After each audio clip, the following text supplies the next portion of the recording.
Gandang hapon. Yan, Aerox 155 kay SK ng Kanyogan. Kanyogan yan. Ang kanyang Aerox ay kakabitan natin ng hazard. Yan, hazard. Ang gagamitin natin switch. Yan, halo switch. Tapos wire. Saka tape. Saka dalawang diode. Yan. And gagamit tayo ng LED flasher relay. Ito ang gagamitin natin para maganda yung impact ng kanyang hazard. Yan. So yan. So in-install ko na yung wire dito sa kanyang flasher wire. Yan, dalawa. So dito ko ilalagay yung kanyang diode na dalawa. Ayan, ang galing sa kanyang switch. Ayan, tapos ito yung gagamitin kong relay saka halo switch. Ayan. So ayan, tapos na nating installation hazard for Aerox 155. Ayan. So ito na yung ating flasher relay for LED. Tapos ito yung ating halo switch. Yan. So, dalawang diode ang gamit natin. Ayan. So itong pagkakabit nitong for LED na na relay ay itong black nya. Yan. Yan. Green, red, black to. Tapos itong black nya, body ground. Yan, sa body ground. Tapos itong kanyang red ay dun mapupunta sa on-off switch sa common, sa normally open ng halo switch. Common pala, common.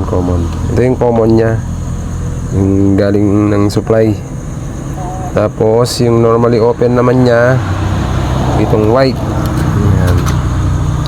Itong white papunta ito dun sa ito sa kanyang accessory wire dito sa green. Ayan. Tapos ito namang number 1 ng kulay black ng yellow switch, body ground. Ayan. Dituktong na lang niya dito sa ground ng relay. Tapos yung kanyang red ay sa positive sa may accessory wire.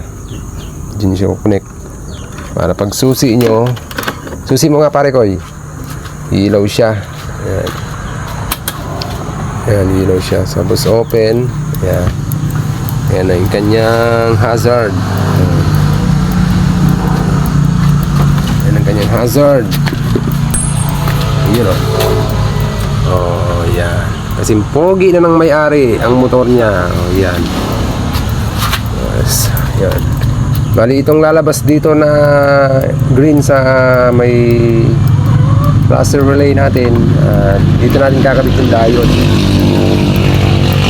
Dalawang diode papunta dun sa flasher wire. Ang flasher wire pala ng Aerox ay green saka brown. Yeah. Green saka brown. Yan yung lang ilagay yung dalawa. Galing dito sa relay. So ang switch nya dito ko kinuha sa red. Yeah. Dito sa halo switch. So ayusin ko na lang para matapos na. Sige, start. So ayan, okay na ang ating installation ng hazard. Sige, busina mo.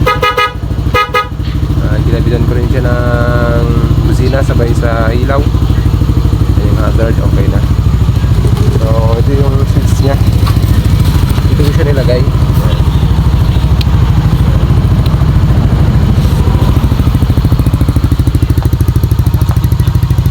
So goods na. Thank you. Maraming salamat sa inyong lahat.